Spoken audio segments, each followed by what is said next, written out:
할렐루야. 네, 오늘도 은혜 주실 주님 기대하고 믿습니다. 우리 구약의 뒷골목 이야기라는 주제의 설교를 하고 있습니다. 오늘 11번째 붉은 밧줄 여인 기생 라합, 이 제목의 말씀을 통해서 우리 함께 은혜 나눴으면 좋겠습니다. 자, 성경 읽다 보면 정말 뜻밖이다. 어떻게 이 사람이 이 역사의 주인공이 되었을까 하는 믿음의 사람이 있습니다. 바로 오늘 이 본문의 주인공으로 소개되고 있는 기생 라합이라는 사람의 이야기입니다. 우리가 하나님의 역사를 생각할 때 역사는 다윗 같은 사람, 모세 같은 사람, 엄청난 믿음을 가진 사람들이 주인공이 되어서 하나님의 대역사를 이뤄간다고 생각합니다. 그런데 때때로 하나님은 우리의 예상과 비껴가서 예상치 못했던 사람을 주인공으로 쓰시고 우리가 간과했던 한 장소에서 하나님의 구원의 대역사를 써내가는 경우도 있습니다. 자, 오늘 이 주인공 라합이 그와 같은 일을 하게 됩니다. 자, 이 사람은 여리고라고 하는 성에 거주하였던 기생이었습니다.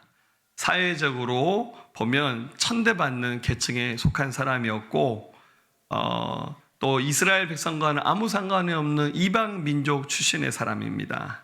좀 이렇게 표현하겠습니다. 표만한 말은 아닙니다. 굉장히 하찮게 살았던 인생의 한 사람입니다. 그런데 하나님이 이 사람을 부르셔서 주인공 삼으시면서 이스라엘 백성이 여리고성을 점령하는 일에 이 사람을 귀하게 쓰셨습니다. 자, 오늘 구약의 뒷골목 이야기 11번째로 살펴볼 주인공 이 라합의 이야기를 통해서 하나님의 역사가 우리의 모든 가치를 뛰어넘는, 판단과 기준을 뛰어넘는, 또 하나님이 요구하시는 참된 믿음과 순종이 무엇인지 라합이 보여줬던 행동을 통해서 오늘 이 말씀을 우리가 함께 배워나갔으면 좋겠습니다. 자, 우리 지금 매일 성경 우리 전교인이 큐티합니다. 지금 본문이 하필 또 여호수아입니다. 또 이번 주 수요일도 우리 본문 진도대로 여호수아 말씀을 한 번 더 나눌 생각입니다. 자, 여호수아를 처음부터 쭉 읽은 분들은 이제 맥락을 잡으셔서 이 말씀이 이때쯤 있는 사건이구나 하시겠지만, 또 여러분들 성경 전체적인 맥을 못 그린 분들을 위해서 좀 여호수아 전체 맥락을 잠깐 소개하겠습니다. 자, 이스라엘 백성이 모세의 그의 리더십을 통해서 이집트를 탈출해서 그리고 출애굽해서 가나안 땅으로 들어가게 됩니다. 그 여정 가운데 우리 아프리카와 또 아시아를 잇는 우리 이집트와 이스라엘 있는 그 사이에 삼면이 바다인 반도가 있죠. 바로 시나이 반도라고 합니다. 이 시나이 반도에서 이스라엘 백성이 40년간 갇혀서 계속 방황을 합니다. 그리고 난 다음에 이 훈련이 끝마치고 난 다음 이스라엘 백성은 시나이 반도를 거쳐서 동편을 거쳐서 우리 지금의 요르단 쪽입니다. 성경은 모아, 암몬 이쪽 땅을 거쳐서 이스라엘로 들어갑니다. 자, 이스라엘과 요르단 사이의 국경은 요르단강, 바로 요단강이죠.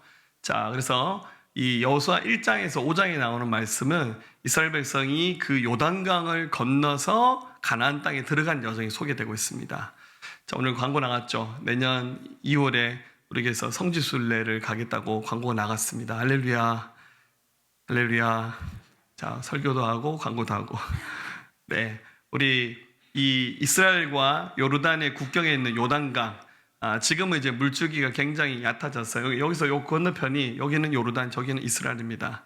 여기 가면 침례터가 있습니다. 그래서 성지 순례 때 이스라엘, 요르단 갔을 때 우리 요단강에서 침례식을 할까 생각하고 있습니다.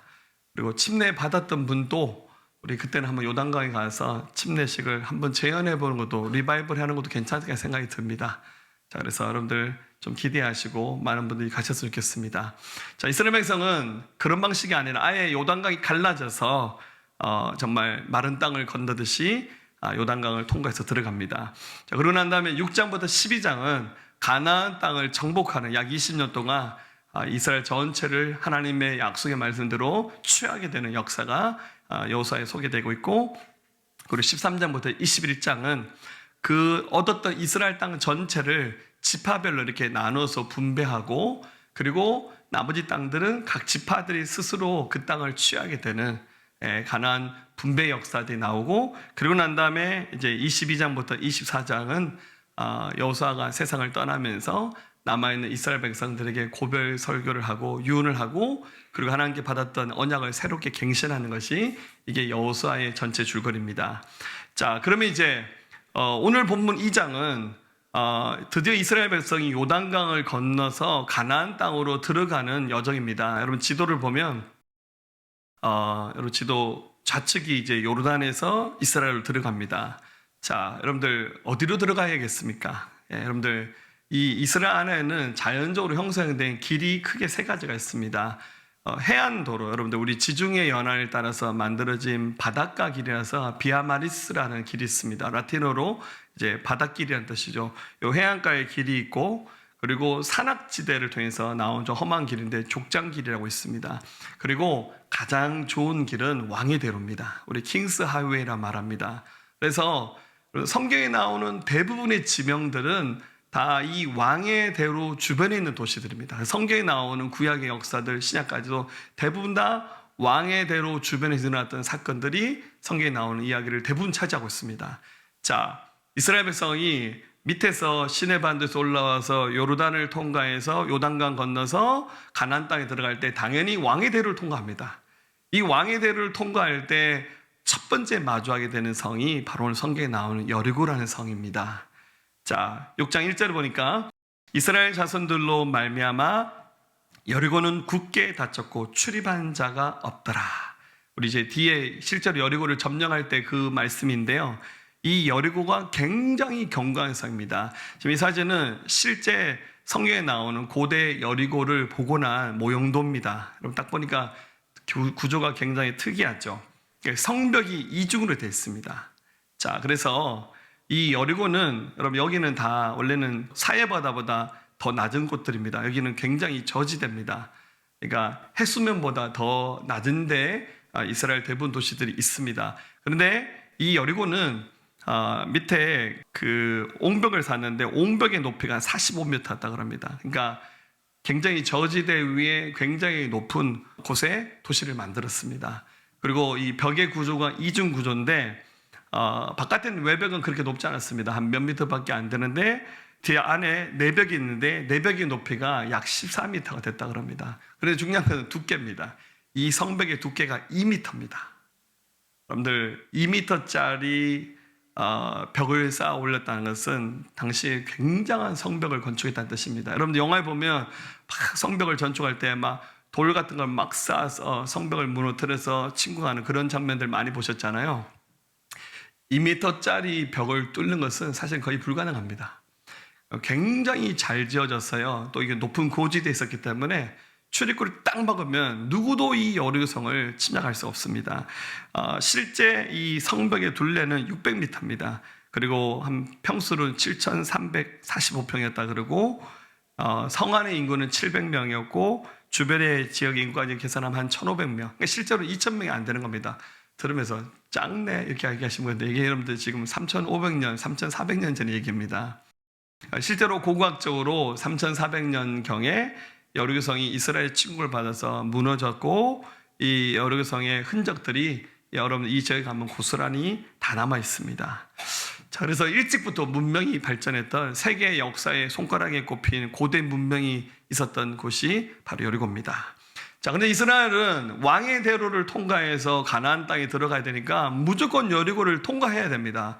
그리고 여리고성과 싸워야 됩니다. 근데 이스라엘 백성의 제주로는 도저히 이 성을 점령할 수가 없습니다. 자, 이때 이스라엘 백성을 이끌었던 여호수아가 2명의 정탐꾼을 뽑아서 우리 스파이죠. 이 성 안에 잠입하게 해서 이 성 안에 허점이 뭐가 있나 이것을 미리 좀 정탐하고 좀 정보를 캐내오도록 보냅니다.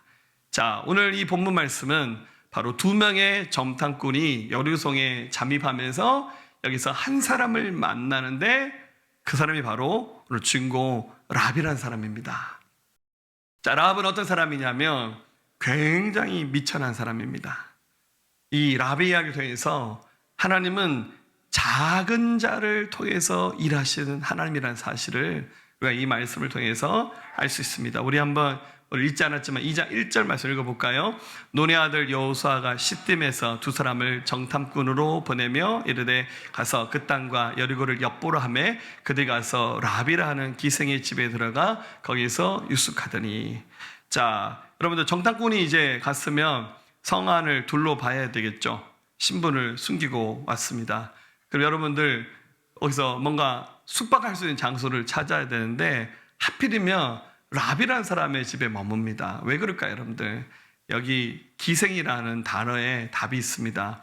이 기생이라는 말이 히브리 말로는 조나라는 말로 되는데 이 말이 몸을 파는 여인이라는 뜻의 매춘부라는 뜻도 있고 또 하나는 여관 주인이라는 뜻이 있습니다. 이 단어는 두 가지 의미를 가지고 있어요.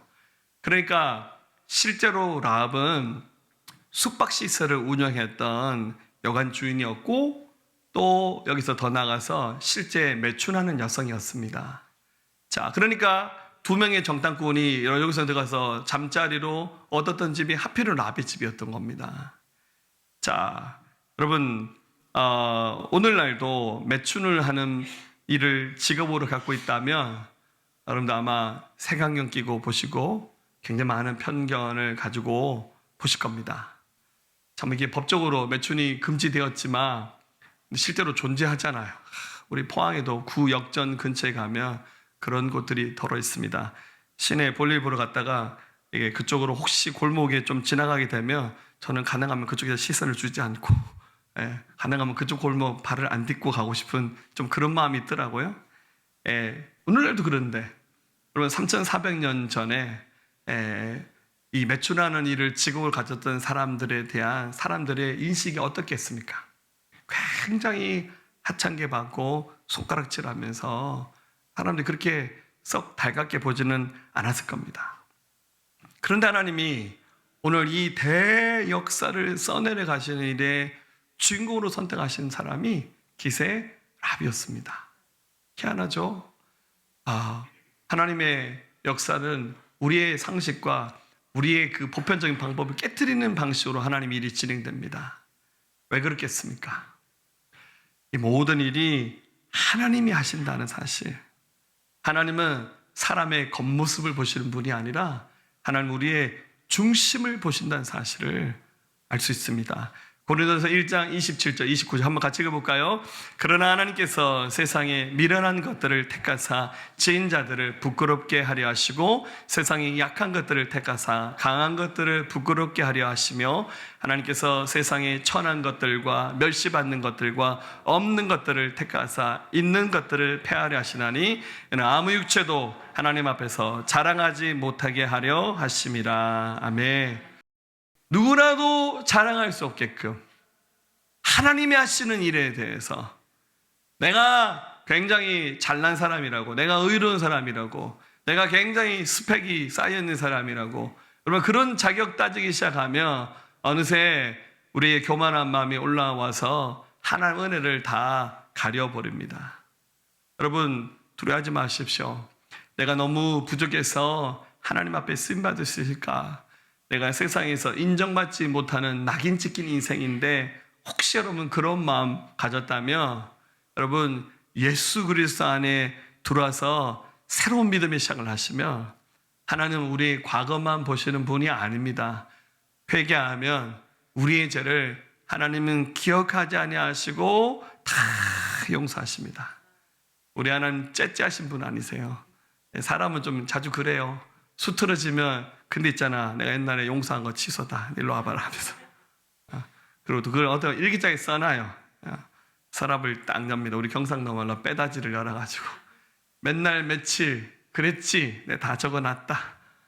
그러지 마시고요. 우리의 과거를 집중해서 보시는 하나님이 아니라 우리 현재를 보시고 앞으로 다가올 미래의 소망의 날을 바라보시는 하나님의 시선으로 우리 영혼들을 바라보시고 섬기는 마음 갖기를 우리 주님의 이름으로 축원합니다. 자, 이 정탐하러 들어왔던 두 사람을 라합은 하나님의 은혜로 알아봅니다. 그러면서 어떡합니까? 이 두 사람을 보호합니다. 이 보호하는 행동이 인간적으로 보면 이게 안 맞는 행동이고요. 잘못하면 자기 목숨이 날아갈 수도 있어요. 그런데 3절 4절 말씀 보면 여리고 왕이 라합에게 사람을 보내어 이르되 내게로 와서 내 집에 들어간 그 사람들을 끌어내라. 그들은 이 온 땅을 정탐하러 왔느니라. 그 여인이 그 두 사람을 이미 숨긴지라. 이르되 과연 그 사람들이 내게 왔으나 그들이 어디서 왔는지 나는 알지 못하겠고. 자, 여러분들, 이 두 명의 정탐꾼은 히브리 민족이고 여기는 여리고성 사람입니다. 생김새도 다르고 옷차림도 다르고요, 언어도 다릅니다. 한마디로 외국 사람이에요. 딱 보면 티가 확 납니다. 그럼 이미 이스라엘 백성이 출애굽해서 광야를 통과해서 지금 요르단을 거쳐서 지금 이 요단강 거쳐서 가나안 땅에 이르는 이 과정이 소문이 다 나버렸습니다. 여러분, 이 가나안에 살고 있는 원주민들 입장에서는 제일 두려운 대상이 지금 민족 대이동을 해오는 이스라엘 백성에 관한 소문이에요. 하는 말이 자기들이 믿는 신 여호와 하나님이 이 가나안 땅을 자기들에게 줬대요. 그래서 이 가나안 땅을 차지하게 온다는 거죠. 그러니까 이 여리고성 사람이든 원주민 입장에서는 정말 무서운 일이에요. 이들이 와서 이 땅을 차지하게 되면 자기들은 쫓겨나고 종이 되는 거잖아요. 자, 라합도 알았습니다. 이 역사를 알았고 분위기가 어떻게 되는지 다 깨고 있었습니다. 그런데 희한하게 라합에게는 하나님의 은혜가 있었어요. 그래서 지금 내가 어느 자리에 서서 어떤 역할을 해야 될지를 잘 파악한 겁니다. 그래서 하나님 편에 서기로 결단하고 하나님이 기뻐한 일을 결정하면서 결정적으로 이 두 명의 정탐꾼을 보호하는 역할을 라합이 합니다. 왜일까요? 이것은 정말 하나님의 은혜인 것 같아요.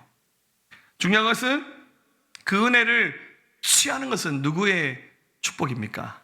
그것은 나의 결정이고 나의 결단입니다. 아무리 하나님 은혜가 막 깔아져 있고 준비되어 있다 하더라도 내가 그 자리에 오지 않고 내가 받아들이지 않으면 내 것이 아닌 거예요.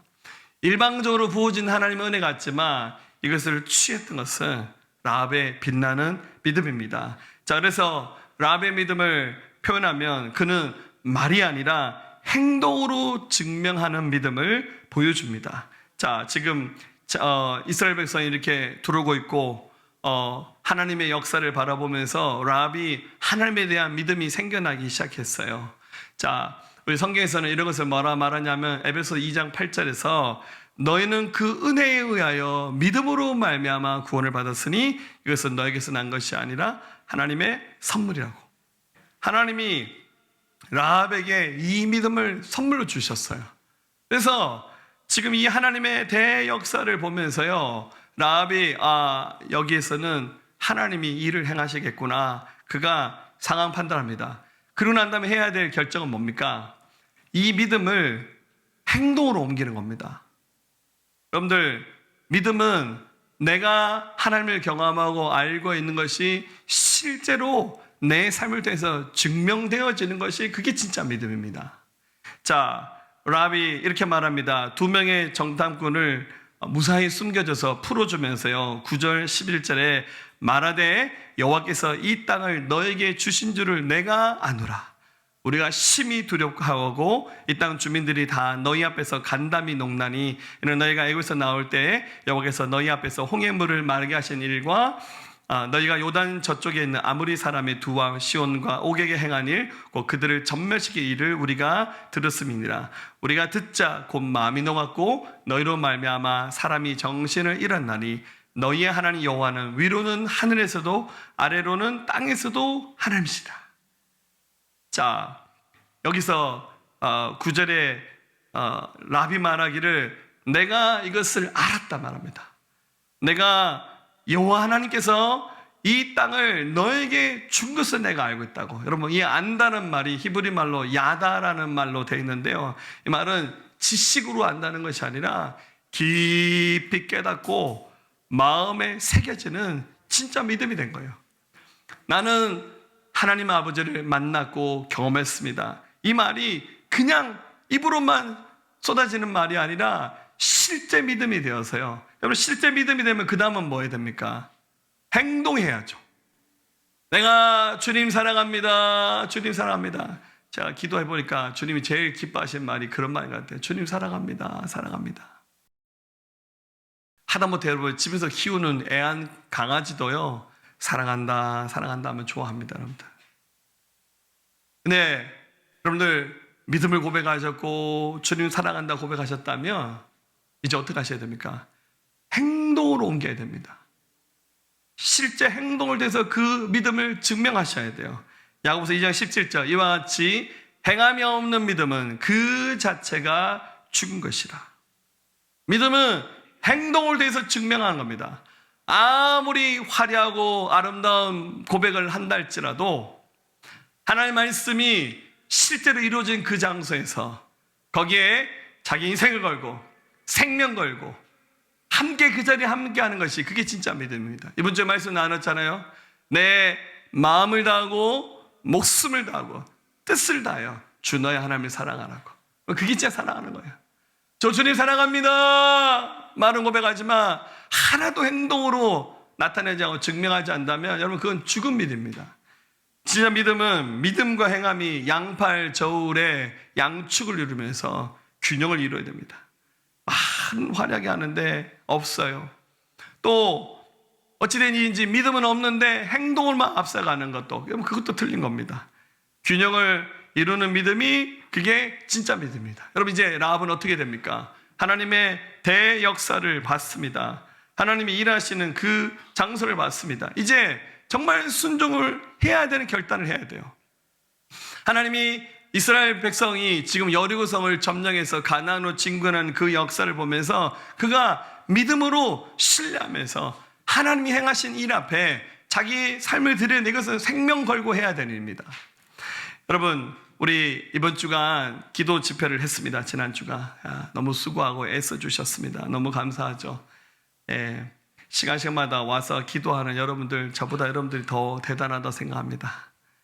여러분 그런데 이번 주간에 기도하면서 많은 은혜가 있었겠지만 물론 여러분 개인적으로 하나님 주신 은혜를 저는 잘 전달하고 또 기도 사역도 하지만 저 개인적으로도 하나님 앞에 기도할 때 하나님 주신 은혜들이 있습니다. 하나님은요 계속 엎드리면요 계속해서 당신의 비전을 말씀하시고 소망을 얘기하시고 믿음을 얘기하세요. 근데 인간적으로 생각하면 하나님 말씀대로 살면 저도 불편해져요. 저도 나이 한 살 한 살 더 먹어가면서요 모험 안 하고 싶고 좀 안정적으로 좀 힘든 일 안 하고 싶은 게 누구나 다 있는 마음이잖아요. 그런데 하나님의 생각은 달라요. 여러분 우리 교회가 코로나 이전에 우리 2019년 20년에 코로나가 창궐하기 전에 여러분들 우리 코로나 한 3년을 거치면서 우리 교회 고난도 많았습니다. 우리 교회도 뭐 코로나 확진자도 나오고 그때 아시죠 여러분들 우리 교회 코로나 때 우리 교회가 네이버 실검 17위 했습니다. 할렐루야. 우리 교회에서 전국에서 우리 교회 검색 다 하셨어요. 와, 나중에 보니까 돈 주고도 할 수 없는 우리 교회 홍보 다 해버렸습니다. 할렐루야. 이게 검색을 많이 하면 데이터베이스가 축적됐어요. 네이버에서 포항, 새생명 우리 교회 바로 나옵니다. 상도동, 새생명 우리 교회 바로 나옵니다. 검색 많이 해주셔서 우리 힘들고 어려운 시절도 거쳤지만 코로나를 거치면서 우리 교회가 참 많이 성장하고 더 견고해졌습니다. 근데 코로나 직전에 그때 하나님께서 저희 가정에 저희 부부에게 주셨던 말씀들이 많이 있었는데요.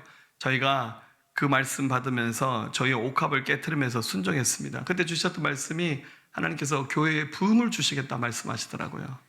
그래서 정말 주님 정말 부흥을 주시는 겁니까? 네, 그 이후로부터 하나님께서 계속해서 사람들 보내주시면서 하나님께서 역사하시더라고요. 저희도 순종해야 돼요. 아무리 화려하게 말하고 설교 잘하고 기도해도 행동하는 것이 하나 없으면 여러분 그건 가짜 믿음이에요. 정말 주님이 일하시고 역사하시는 그 자리에 수고르고 번거롭고 힘들어도 우리의 소중한 옥합을 깨트리지 순종하는 그 장소에 기적이 나타납니다. 자, 라합은 어떻게 행동하는 믿음을 보입니까? 자, 그가 자기 집에 붉은 밧줄을 내답니다. 자, 먼저 2명의 정탐꾼을 이렇게 탈주시킬 때 여러분 라합의 집이 하필이면 성벽 위에 있었어요. 그래서 거기서 창문에 줄을 내달아서 2명의 정탐꾼을 보냅니다. 그러고 난 다음에 라합이 2명의 정탐꾼이 말하기를 당신들 약속 지켜야 한다고, 당신들의 이 민족과 군대가 여기 들어올 때 우리 집을 꼭 보호해줘야 한다라고 부탁을 합니다. 그랬더니 18절 19절 우리가 이 땅에 들어올 때 우리를 달아내린 창문에 이 붉은 줄을 매고 내 부모와 형제와 내 아버지의 가족을 다 내 집에 모으라. 누구든지 내 집 문을 나가서 거리로 나가면 그의 피가 그의 머리로 돌아갈 것이요 우리는 허물이 없으리라. 그러나 누구든지 너와 함께 집에 있는 자에게 손을 대면 그의 피는 우리의 머리로 돌아오리라. 자, 두 명이 정당하게 가면서 하는 말이 알았다, 약속 지킬게. 그러면 당신들 집 창문에 붉은 밧줄을 매달아서 창문에다 내리라 말합니다. 그리고는 당신의 모든 가족을 당신의 집에 다 있게 하라고. 그래서 이 집을 빠져나가서 해를 입게 되면 그거 우리 책임 아니다. 그러나 이 집에 머물러 있는 사람은 반드시 생명을 보존하고 지켜주겠다 약속합니다. 자, 그래서 실제 어떻게 합니까? 여러분들 나중에 6장으로 넘어가서 실제 이스라엘 백성이 여리고에 들어올 때 어떻게 합니까?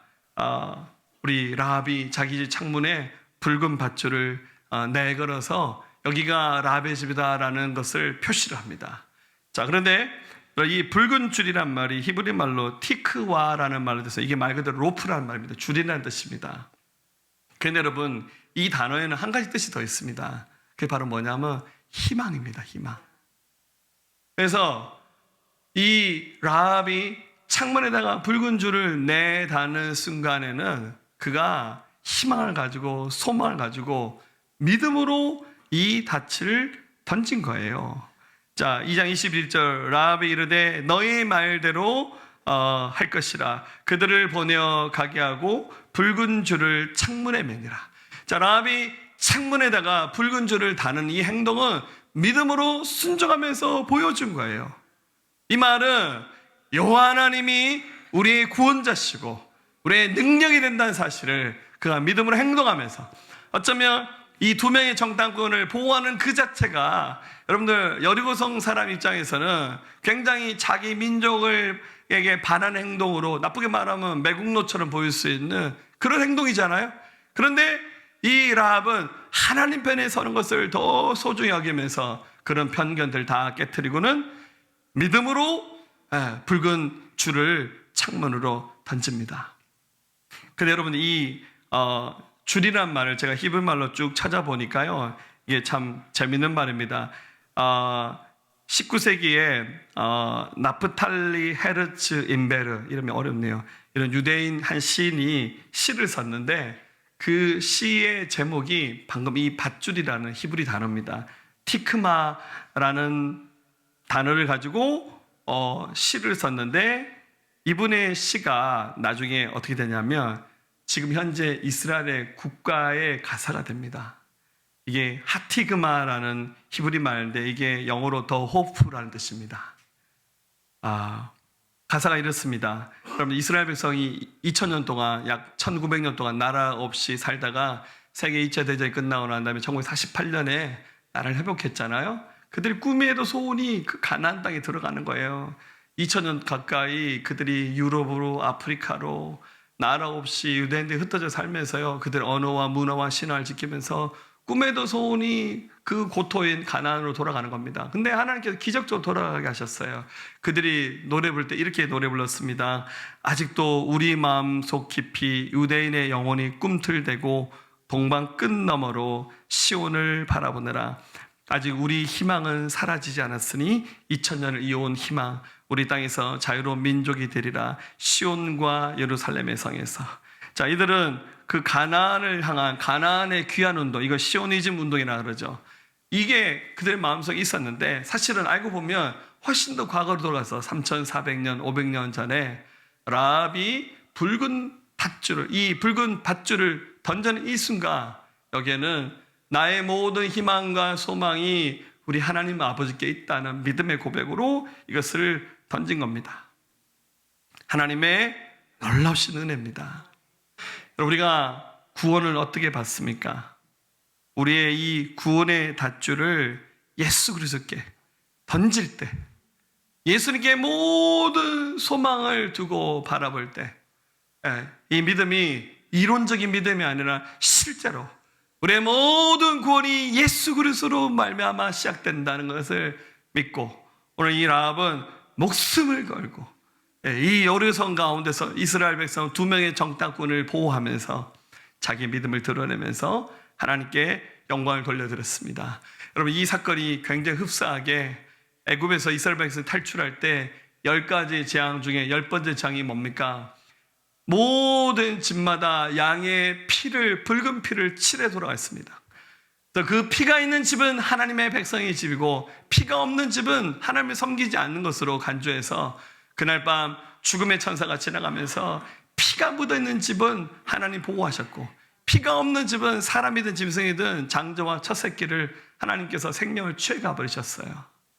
바로 예수 그리스도 놀라운 피가 이 속에 담겨졌습니다. 라합은 굉장히 하찮은 인생을 사는 사람, 실패한 사람, 손가락질 받는 인생이었지만 여기서 예수 그리스도를 바라보듯이 하나님 안에 있는 구원을 바라보면서 그 수많은 사람들 가운데 유일하게 구원받는, 축복받는 가정이 되었습니다.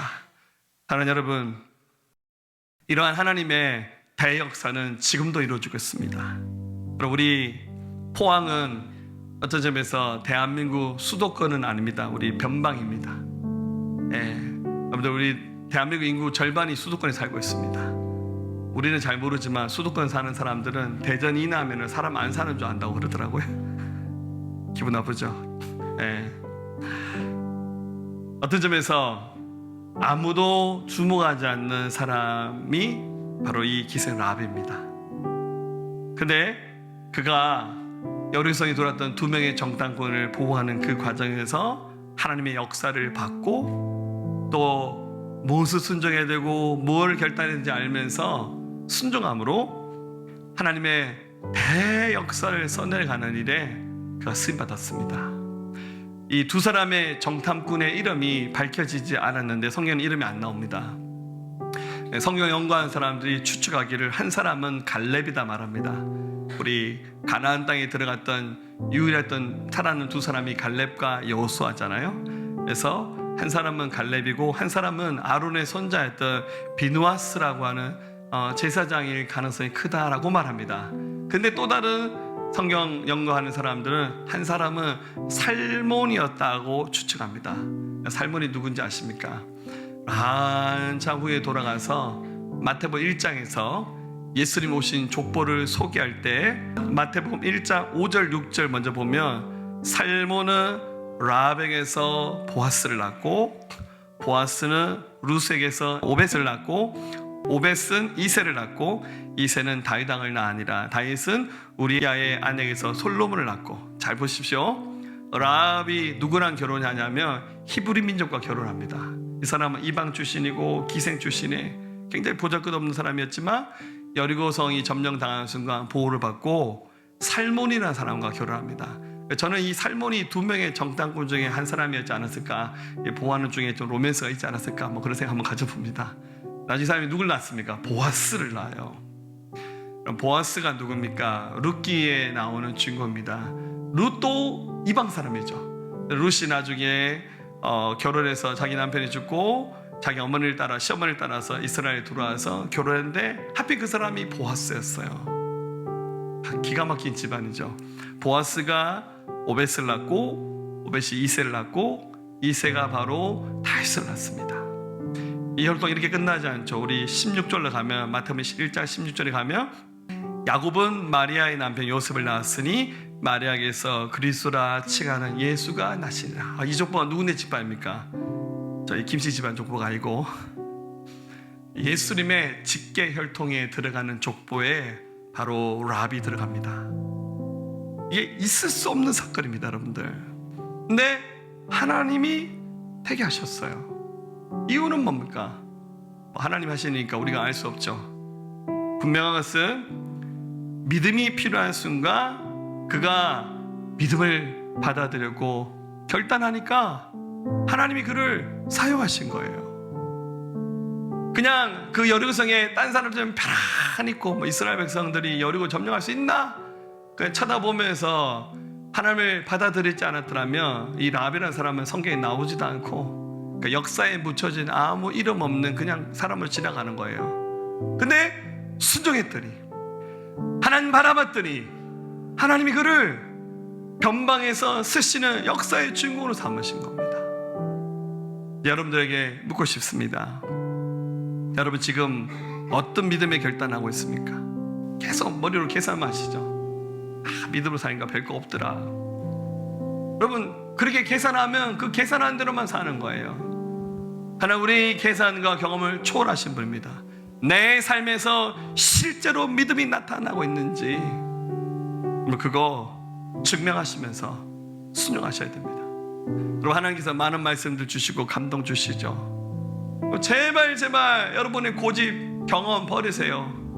내 고집대로 내 경험대로 세상에서 배운 대로 한번 해보겠다는 거, 여러분 그거 아무 쓸모없는 거예요. 결국 우리는 하나님의 말씀을 받아들여야 됩니다. 여러분 우리 포항 정말 죄송하지만 변방입니다. 변방. 근데 여러분들 여기도 많은 사람들이 살고 있습니다. 우리 새해 벽두에 제가 믿음으로 선포하기를, 하나님 포항과 경주에 있는 1%의 영혼, 우리 포항 50만 명, 경주 25만 명입니다. 하나님 1%가 7,500명이에요 1% 별거 아니잖아요, 그죠? 근데 여러분 1%가 7,500명이에요 하나님 우리 교회가 적어도 이 땅에 있는 1%의 영혼들에게 복음 전하게 하시고 선한 영향력 발휘하게 달라고. 우선 그거 우리가 할 수 있을까요? 네, 우리 힘으로 하려면 죽었다 깨도 못합니다. 근데 여러분 라합처럼 믿음을 가지고 순종하면 하나님께서 우리를 통해서 역사하실 겁니다. 이 믿음이 우리 모두의 믿음 되어서 순종하는 공동체, 변방에서 믿음의 새 역사를 써내려가는 주인공으로 쓰임받는 우리 모두의 삶이 되어질 수 있기를 주님의 이름으로 축원합니다. 온 땅의 모든 만물, 온 땅의 모든 만물 주님 기다리에 나무들이 기뻐 손뼉치니 산들도 주님 앞에 굽혀 절하며 메마른 땅 위에 꽃은 피리라. 온 땅의 모든 만물, 온 땅의 모든 만물 주님 기다리며 나무들이 기뻐 손뼉치니 산들도 주님 앞에 굽혀 절하며 메마른 땅 위에 꽃은 피리라. 주가 진실로, 주가 진실로 속히 오리니 주님 오심을 만물이 보리라. 주가 진실로 속히 오리니 주님 오심을 만물이 보리라. 온 성도 모두 함께, 온 성도 모두 함께 주님 기다리네. 주 보혈이 우리 씻으셨네. 거룩한 사랑으로 하나 되어서 주님의 신부로 선포하리라. 주가 진실로, 주가 진실로 속히 오리니 주님의 길을 예비하리라. 주가 진실로 속히 오리니 주님의 길을 예비하리라. 자, 우리 손을 들고 함께 고백할까요? 온 세상 모든 민족,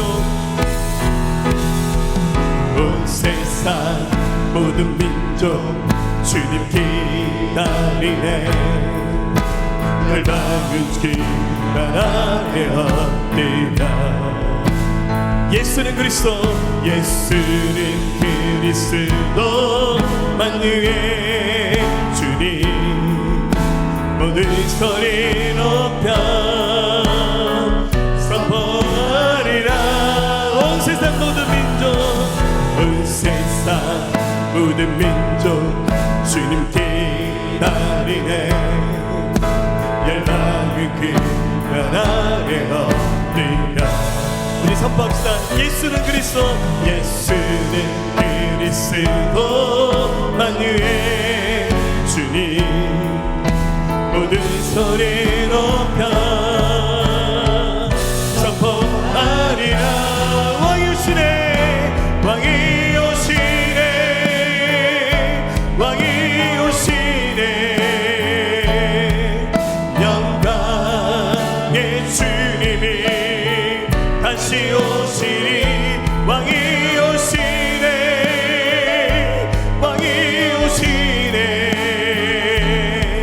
위함과 공의로 통치하신 왕이 오시네 왕이 오시네 왕이 오시네 영광의 주님이 영광의 주님이 다시 오시니 왕이 오시네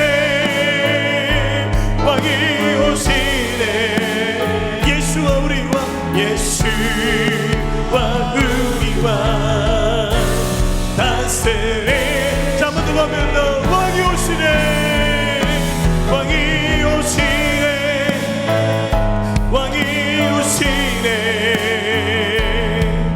영광의 주님이 다시 오시니 왕이 오시네 왕이 오시네 예수와 우리와 예수와 우리와 다스리시네. 아멘. 이제는 우리 주 예수 그리스도의 은혜와 하나님 아버지의 무한하시고 극진하신 사랑하심과 성령님의 감화감동 내주 역사 충만 교통하심이 우리 예배하는 사랑하는 성도들의 모든 심령 가운데 이들 가정과 일터와 나라 민족과 모든 열방 가운데 우리 새생명교회 지금부터 영원토록 함께 하옵시기를 간절히 축원하옵나이다. 아멘.